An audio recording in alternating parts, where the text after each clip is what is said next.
ప్రగతి ఛానల్కు స్వాగతం. ముందుగా ఉపాధ్యాయులందరికీ ఉపాధ్యాయ దినోత్సవ శుభాకాంక్షలు. యువతరాన్ని తీర్చిదిద్దుతూ నవలోకాన్ని సృష్టించేందుకు నిరంతరం శ్రమపడే ఉపాధ్యాయులకు మా ప్రత్యేక ధన్యవాదాలు. కన్నవారి కంటే చదువు నేర్పిన వారికే ఎక్కువ గౌరవం దక్కుతుంది అన్నాడు అరిస్టాటిల్.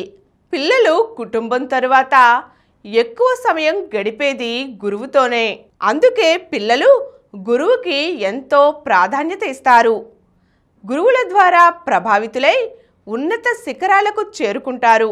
అలా గురువుల ద్వారా దేశభక్తిని పుణికిపుచ్చుకొని స్వాతంత్రోద్యమంలో పాల్గొని తమ ప్రాణాలను సైతం పణంగా పెట్టిన వారు కొందరైతే, సాహిత్యంలో వివిధ ఉద్యమాలు పోరాటాలు చేసి భావి తరాలకు స్ఫూర్తిదాయకంగా నిలిచిన వారు మరికొందరు దేశానికి ఎన్నో రంగాలలో కీర్తి ప్రతిష్టలు తెచ్చిన వారు ఉన్నారు.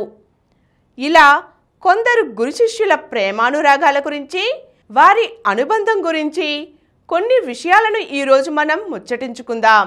ప్రఖ్యాత గణిత శాస్త్రజ్ఞుడు శ్రీనివాస రామానుజన్ తాను గణిత శాస్త్రజ్ఞునిగా వెలుగొందడానికి G.H. హార్డీ మార్గదర్శకత్వం ఎంతో ఉందని తెలిపారు. ఆయన గొప్ప గణిత శాస్త్రవేత్త. శ్రీనివాస రామానుజన్ పరిశోధన పేపర్లను ప్రచురింపచేయటంలో హార్డీ ముఖ్య పాత్ర వహించారు. హార్డీ ప్రోత్సాహంతోనే రామానుజన్ రాయల్ సొసైటీ ఫెలోషిప్ తీసుకున్న రెండవ భారతీయుడిగా ఘనతకెక్కి మనందరికీ ఆదర్శప్రాయులయ్యారు. కెప్టెన్ లక్ష్మీ సెహగల్ చదువు జర్మనీలో సాగింది. ఆ సమయంలో సరోజినీ నాయుడు సోదరి సుహాసిని నంబియాల్తో లక్ష్మీ సెహగల్కు పరిచయం అయ్యింది. ఆమెనే లక్ష్మీకి మొదటి రాజకీయ గురువు. నాకు కమ్యూనిజం బీజాలు నాటింది సుహాసినియే అని లక్ష్మీ రాసుకున్నారు.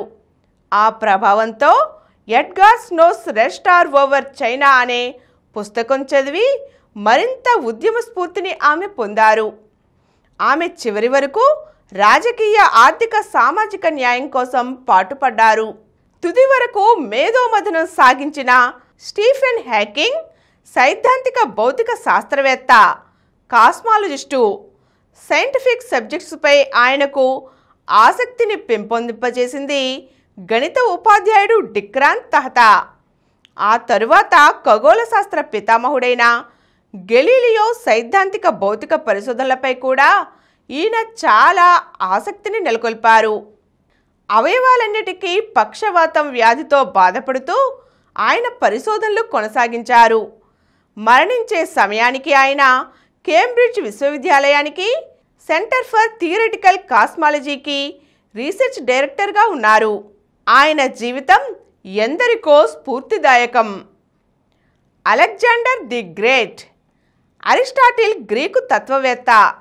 ఆయన ప్రపంచంలోనే అత్యంత శక్తివంతమైన విజేతగా పేరు పొందిన అలెగ్జాండర్ ది గ్రేట్కి గురువు. అరిస్టాటిల్ అలెగ్జాండర్ గురు శిష్య బంధం దాదాపు 20 ఏళ్ల పాటు కొనసాగింది. వాక్చాతుర్యం, తత్వం, రాజకీయ నైపుణ్యం, కళలపై మక్కువ, వీటన్నిటికీ గురువుగారి బోధనలే కారణమని అలెగ్జాండర్ చెప్పేవారు. ఇవి ఆకలింపు చేసుకోవటం వల్లనే పరిశీలన, తెలివి, విశ్లేషణాత్మకంగా, విమర్శనాత్మకంగా ఆలోచించడం అలెగ్జాండర్కు అలవడ్డాయి. పాకిస్తాన్కు చెందిన డాక్టర్ అబ్దుల్ సలాం భౌతిక శాస్త్రంలో మొట్టమొదటి నోబెల్ విజేత. ఆయన బహుమతిని మన దేశంలోని తన ఉపాధ్యాయుడు ప్రొఫెసర్ అనిలేంద్ర గంగూలీకి అంకితం చేశారు. ఆయన బోధనలే నేను శాస్త్రవేత్తగా మారడానికి దారితీశాయి అని వివరించారు. ఇంకా భౌతిక శాస్త్ర ఉపాధ్యాయుడు రిషార్డ్ లెవెల్లిన్ జోన్స్ సివి రామన్ సామర్థ్యం గురించి తెలుసుకున్నారు. ఆయన ప్రోత్సాహమే రామన్ పరిశోధనలకు దారితీసింది. హెర్మాన్ వాన్ హెల్మ్హోల్డ్ రచనల ప్రభావం కూడా ఆయనపై ఉందంటారు. మహాత్మా గాంధీ ప్రభావం కైలాష్ సత్యర్థిపై ఉంది. రతన్ లాల్ అనే ఉపాధ్యాయుడు హరగోవింద్ ఖురానాను బాగా ప్రభావితం చేశారు. సాహితీ లోకంలో శ్రీశ్రీ మీద అబ్బూరి రామకృష్ణారావు ప్రభావం చాలా ఉంది.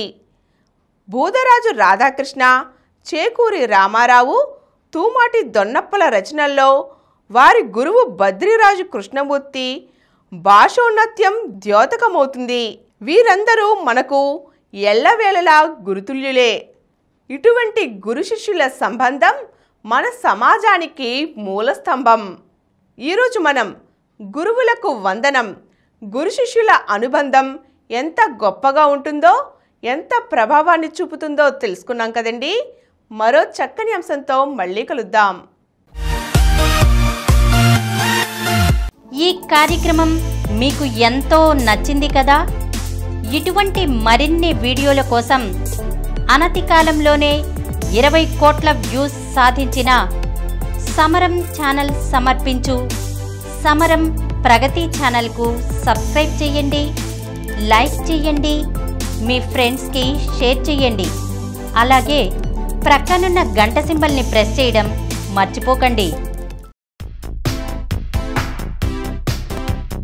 Please download Samaram Channels app from Google Play Store and watch your favorite channels. Click the bell icon and subscribe to the channels.